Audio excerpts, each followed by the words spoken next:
lundi soir, 21h, je pense que c'est le moment parfait pour lancer ce carnet de lecture numéro 21. Allez, on y va, c'est parti. Et on est parti pour une petite demi-heure de blabla livresque, comme d'habitude. Je commence la semaine avec un petit unboxing, puisque j'ai été contactée par l'une d'entre vous la semaine dernière. Et donc je sais bien sûr ce que c'est, hein, le petit colis que j'ai reçu, enfin la petite enveloppe que j'ai reçue, mais je voulais l'ouvrir avec vous. Donc je vous montre... Je cache mon adresse quand même. Voilà, voilà. Bon, alors comme vous pouvez vous en douter, vu la taille de l'enveloppe, ce n'est pas un livre, hein, mais c'est tout aussi sympathique. Donc, je l'ouvre. J'ai ramené une paire de ciseaux quand même avec moi, parce que, me connaissant, ça va être quelque chose, je pense. Oh là là là. Oh, j'espère que je vais pas tout déchiré. Je vais pas y arriver. Ah si, c'est bon. Je vais en venir à bout de cette enveloppe. Voilà. Et oui, c'est bon. Ouh, c'est très bien emballé. Ouh, c'est très très bien emballé. Oh, c'est mignon. Regardez-moi ça.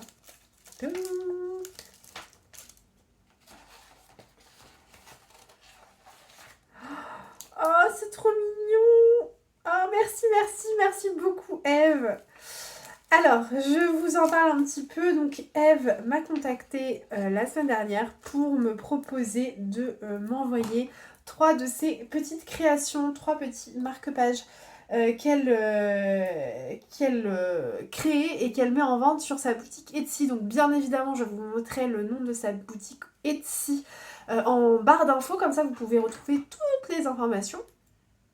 Et voilà, et du coup, en fait, elle a vu l'état de mon marque-page qui est toujours là. Là, voilà. Il est dans un état... En fait, c'est le marque-page de ma médiathèque, mais si les gens de la médiathèque passent par là, ils vont se dire, mais mon Dieu. En fait, il est dans un état. J'ai encore la première date à laquelle je devais rendre les livres. Enfin bref, je vous passe les détails, mais c'est un peu horrible. Donc, du coup, Eve m'a proposé de m'envoyer 3 de ses créations. Donc, je vous montre parce qu'il est trop bien. C'est trop bien emballé, pardon. Je vais pas y arriver ce soir. Alors... Ah, j'ose pas tout défaire tellement c'est beau et tout. Oh, c'est trop mignon. C'est tellement bien emballé. Alors, hop. Ah, ils sont trop beaux. Alors, on a le premier qui est un marque-page un peu sirène. Au milieu des vagues, à l'âme, nager comme une sirène et suivre son flot. Voilà, c'est trop beau. En plus, ils sont un peu... Enfin, pas cartonnés, mais moitié plastifiés en fait. Donc, ils sont trop bien. En fait, ce qui me plaisait énormément sur les marque-pages de Eve, c'est ces petites citations que je trouve très sympathiques. Et c'est hyper sympa de pouvoir se remémorer ce genre de citations quand on est dans un moment un petit peu... où on est un peu pas forcément en forme. Et voilà, et on a envie d'un petit coup de peps. Et bah pouf, une petite citation, ça fait du bien. Donc le premier marque-page sirène que je trouve très joli. Ensuite, on a le petit marque-page plante, où la citation c'est « Vivre le moment présent et savourer la vie chaque jour ». Citation, mais alors on ne peut plus vrai. Hein. Et le dernier, c'était le petit marque-page avec l'attrape-rêve que je trouvais trop joli. Se rincer les yeux avec de belles choses au quotidien et ça, pour savourer encore plus sa vie. Voilà, ça aussi, citation, on ne peut plus vrai. Donc voilà, je vous les remontre là, mais franchement, je les trouve juste magnifiques. Voilà. Donc merci encore Eve, franchement, ils sont superbes, je suis trop contente. Et du coup, tant qu'à faire, je vais donc remplacer mon vieux marque-page affreux par lequel je vais choisir. Tiens, je vais prendre Vivre le moment présent et savourer la vie chaque jour, que je vais mettre dans ma lecture du moment, qui est Complot de Nicolas Beuglet. Transition juste parfaite. Je suis toujours plongée dedans, je vous en ai parlé un petit peu la semaine dernière, donc je suis rendue à la page 323, j'avance petit à petit, mais franchement, j'avance beaucoup plus vite que les Promises de Jean-Christophe Granger. Encore une fois, Nicolas Beuglet, c'est addictif, c'est juste génialissime. Donc voilà, donc j'aimerais vous en reparler un petit peu plus tard dans la semaine quand je l'aurai terminé. Mais franchement, pour le moment, j'aime beaucoup.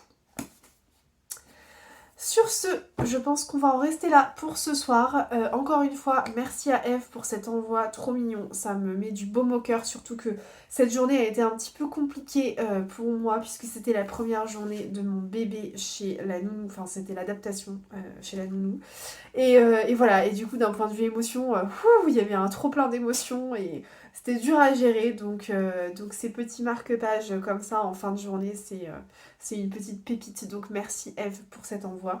Et puis moi, je vous retrouve plus tard dans la semaine pour vous parler livres, pour vous raconter mes lectures en cours. Et puis voilà. Allez, à plus tard.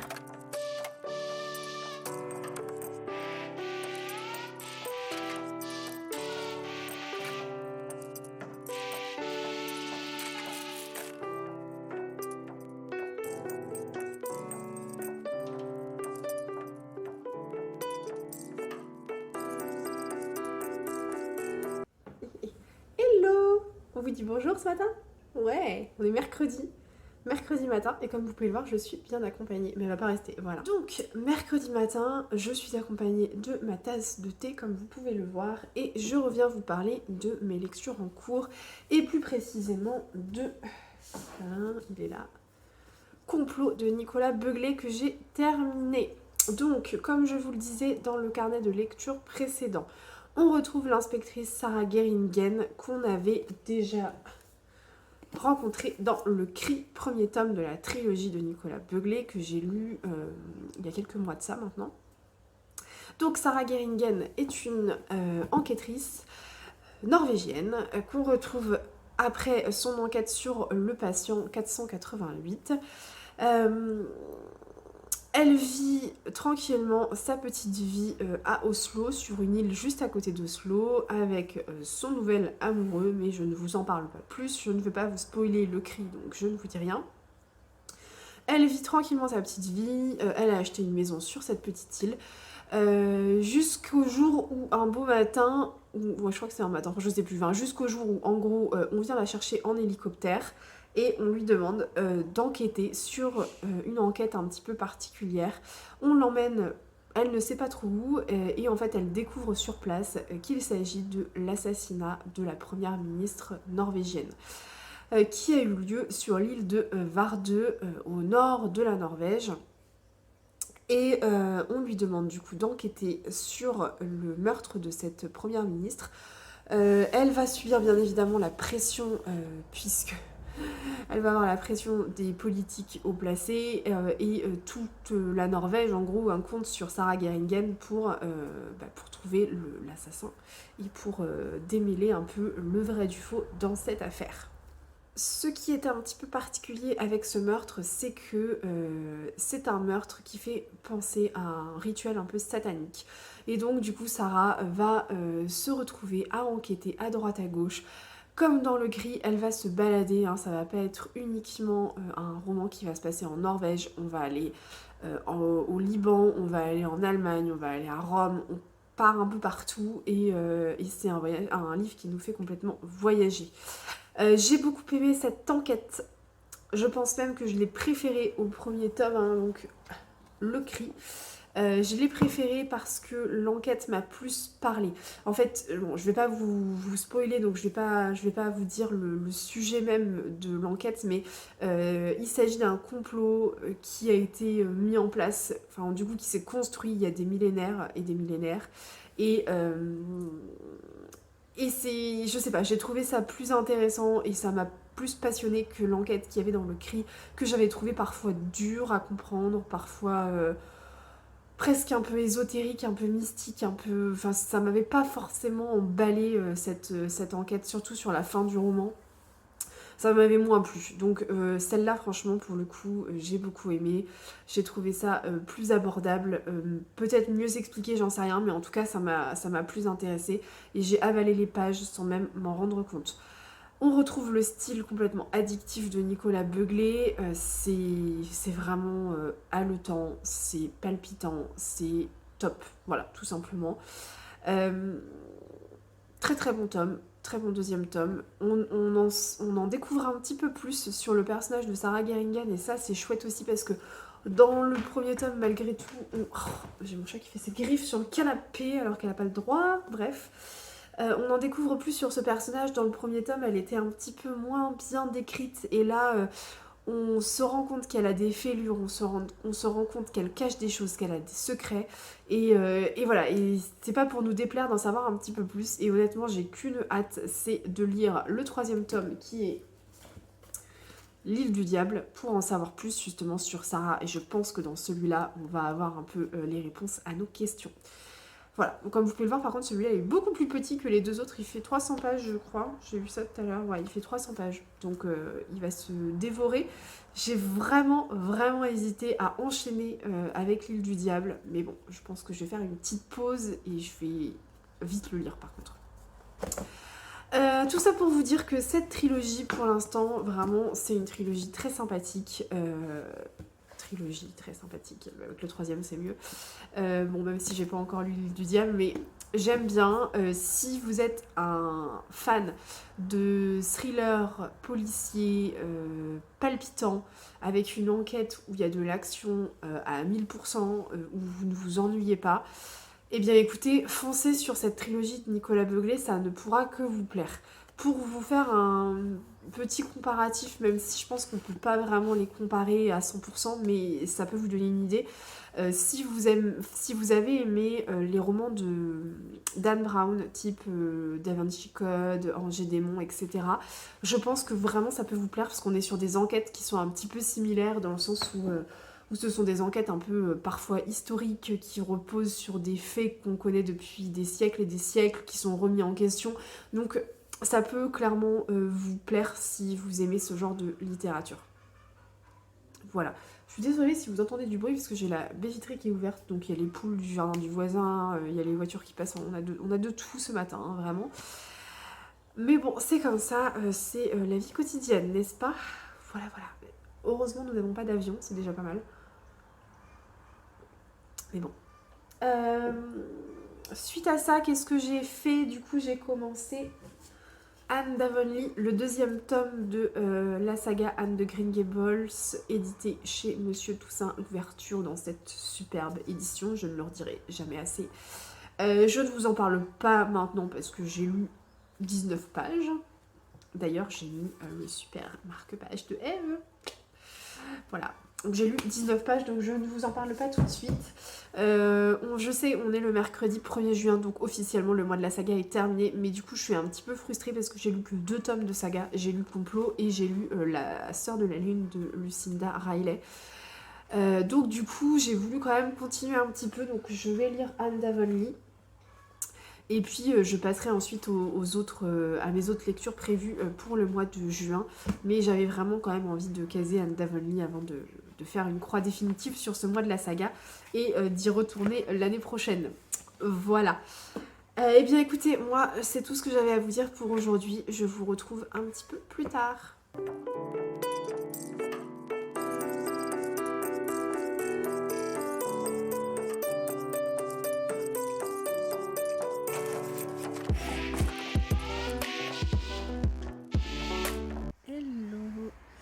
Bon, j'ai fait n'importe quoi hier. Je vous avais quitté en vous disant que j'allais lire le deuxième tome de Anne de Green Gables, donc qui est Anne d'Avonlea. Et bien finalement, je n'ai pas du tout fait ça. Il y avait L'île du diable, le troisième tome de la trilogie de Nicolas Beuglet qui traînait à côté. Et du coup, j'ai commencé et j'ai terminé L'île du diable, donc trilogie entièrement terminée. Eh bien, je viendrai vous en reparler un petit peu plus tard. Là, je profite du soleil.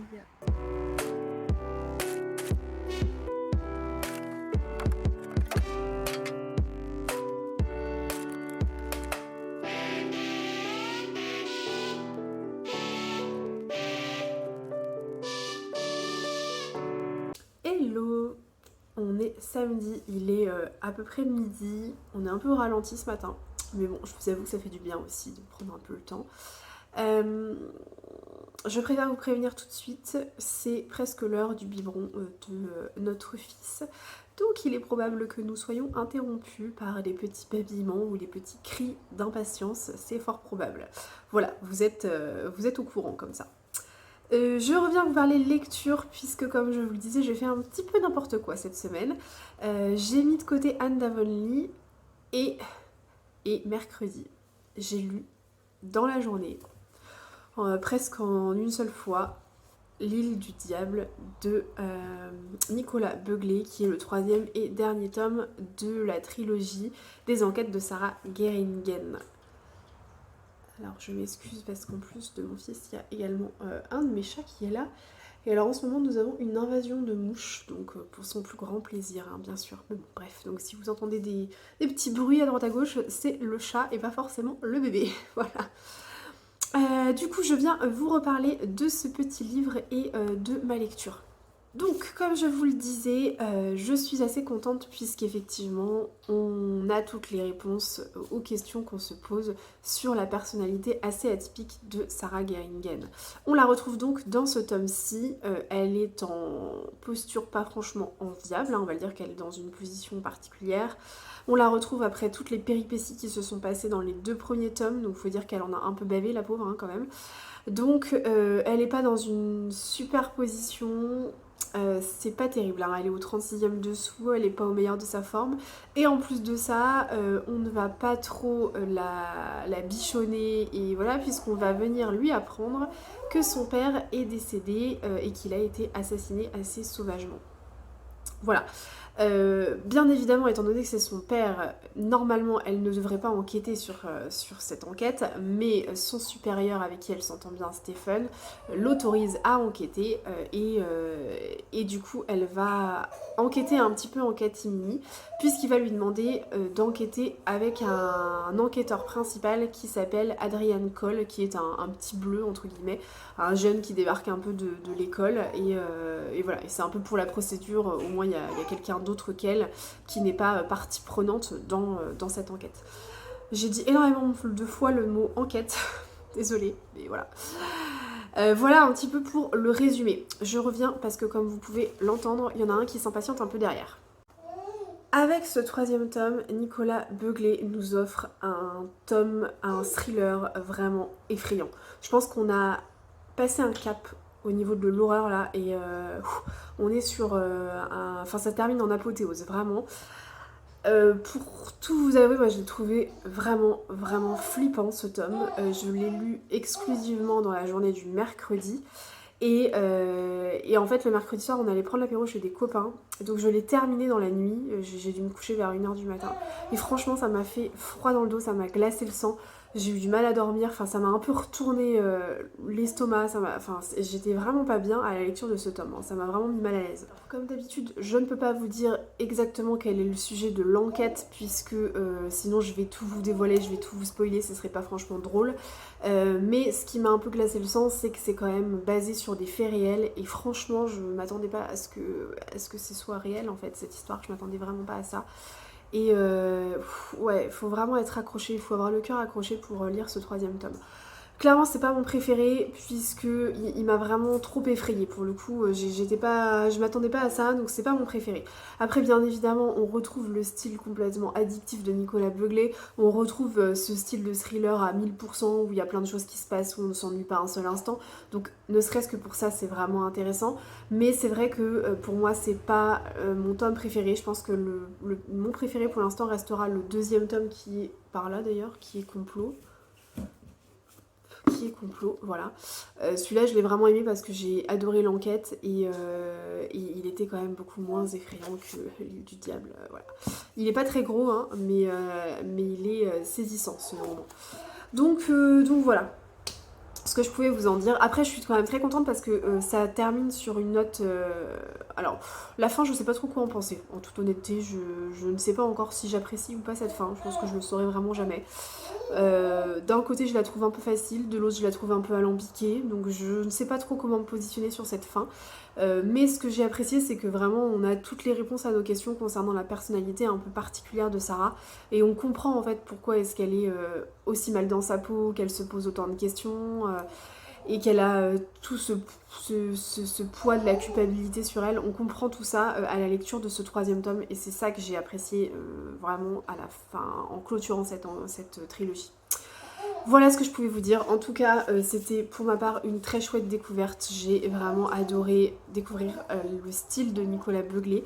Et je pense que je n'en ai pas fini avec cet auteur. Je vais d'ailleurs regarder un petit peu ce qu'il a écrit d'autre. Si vous en avez lu d'autres de l'auteur que vous avez, que vous voulez me conseiller, n'hésitez pas, dites-moi en commentaire. Ça me permettra de voir un petit peu et de planifier une prochaine lecture sur un prochain Nicolas Beuglet, tout simplement. Non, suite à ça, et vraiment très rapidement, parce que là le biberon il va plus attendre du tout, j'ai lu également Le Jardin Paris de Gaëlle Génier. Je pense que c'est comme ça qu'on dit. Voilà, donc c'est un roman graphique qui me faisait de l'œil. Je l'ai vu pas mal passer sur les réseaux. Et je sais pas, la couverture me tentait beaucoup. Alors c'est très sympa au niveau des dessins. Moi j'ai trouvé que les dessins étaient très beaux. Je vous montrer un peu quelques planches, mais globalement j'ai trouvé que c'était des belles couleurs, un beau trait de crayon. Voilà. Et en fait, ce que j'ai bien aimé dans ce roman graphique, c'est que c'est une histoire, c'est l'histoire d'un cabaret en gros, où il y a des danseuses qui portent des noms de fleurs. Et parmi ces danseuses, il y a une danseuse qui s'appelle Rose, et en fait c'est un homme. Et c'est pas mal de questionnements sur cet homme qui se travestit en femme. Voilà, est-ce qu'il est plus homme que femme ou plus femme que homme? C'est pas mal de questions autour de ça. Et j'ai trouvé ça vraiment bien abordé, très bien fait. Et c'est vraiment une très chouette lecture. Donc je suis très contente de l'avoir découvert celui-là. Pour les romans graphiques, en règle générale, c'est un peu qui tout double. Il y a des fois, j'adhère absolument, il y a des fois, j'adhère pas du tout. Donc là, par exemple, je vous en ai pas du tout parlé parce que je vois pas trop l'intérêt, mais j'ai essayé de lire Le Chat du rabbin. J'ai pas du tout accroché, donc je l'ai carrément rendu à la médiathèque sans même le terminer. Je vous en ai même pas parlé ici, c'est pour vous dire. Donc voilà, et à côté de ça, par contre, Le Jardin Paris, j'ai complètement accroché. Je l'ai lu d'une traite, donc comme quoi, c'est un peu qui tout double. Donc si vous cherchez un roman graphique très sympathique sur une question qui est quand même une question d'actualité, qui est une question qui n'est pas forcément évidente, eh bien écoutez, foncez. Je vous laisse ici pour aujourd'hui. Je viendrai clôturer le carnet de lecture probablement lundi, je pense. J'essaierai de le mettre en ligne dans la foulée. De mon côté, je suis quand même toujours plongée dans Anne d'Avonlea, que j'ai repris depuis le temps. Donc je suis dans Anne d'Avonlea, j'ai lu 75 pages, je crois. Il y en a 350 et quelques, donc, et c'est quand même une édition, l'édition Monsieur Toussaint l'ouverture, je l'ai pas là, donc je peux pas vous la montrer, mais c'est une édition qui est quand même assez dense, donc ça se lit pas non plus en un claquement de doigts. Donc je suis pas sûre de l'avoir terminé lundi quand je viendrai clôturer le carnet de lecture. En attendant, eh bien écoutez, je vous dis à plus tard.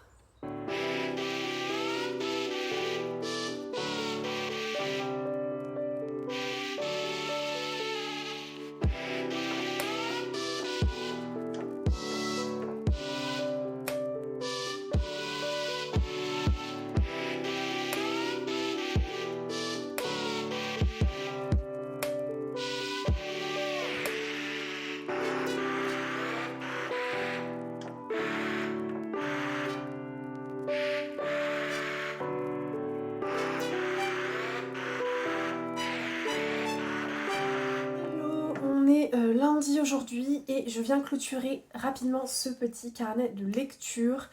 Je n'ai pas grand chose à vous dire de plus par rapport à vendredi, puisque ce week-end on avait une de nos très bonnes amies de Montpellier qui était là, donc on a profité d'elle tout simplement et on a profité du week-end et voilà, et du coup c'était pas forcément un week-end propice à la lecture. Donc je n'ai pas lu, je suis toujours dans... Je vais arriver... Il est là. Anne d'Avonlea de Lucie Maud Montgomery. J'en suis à la page 95, donc j'ai quand même un petit peu avancé. Après, c'est ce que je vous disais la dernière fois, c'est au niveau du travail éditorial, c'est quand même assez dense au niveau des pages et tout, donc c'est pas quelque chose qu'on lit On lit très rapidement. Mais pour l'instant, j'aime vraiment beaucoup, ça se lit très bien. On retrouve le personnage de Anne, qui désormais est jeune adulte. Enfin, jeune adulte. Oui, si, jeune adulte, elle doit avoir 17 ou 18 ans, je crois, dans le roman. Elle est désormais institutrice et voilà, on la suit un petit peu dans toutes ses aventures d'institutrice à Avonlea et c'est une lecture doudou, moi j'aime beaucoup ces lectures parce que c'est cool, il se passe pas énormément de choses mais il y a plein de petites péripéties, c'est très sympa et ça passe bien, voilà. Donc pour l'instant j'en suis là. J'ai commencé une nouvelle lecture le audio mais je vous en reparlerai dans le prochain carnet de lecture parce que pour l'instant j'ai pas beaucoup écouté. Il y a mon chat qui veut sortir. Bref. Et puis voilà, et je vais très probablement recommencer une nouvelle lecture papier en parallèle de Anne d'Avonlea, mais pour l'instant ce n'est pas le cas. Je vous en parlerai également plus tard. Voilà, j'espère que vous avez passé un agréable moment en ma compagnie. Moi en tout cas, c'était comme d'habitude un plaisir de filmer tout au long de cette semaine et de vous parler de mes lectures. N'hésitez pas à interagir en commentaire, à me dire un petit peu si les romans que je vous ai présentés vous font envie ou si vous les connaissez déjà.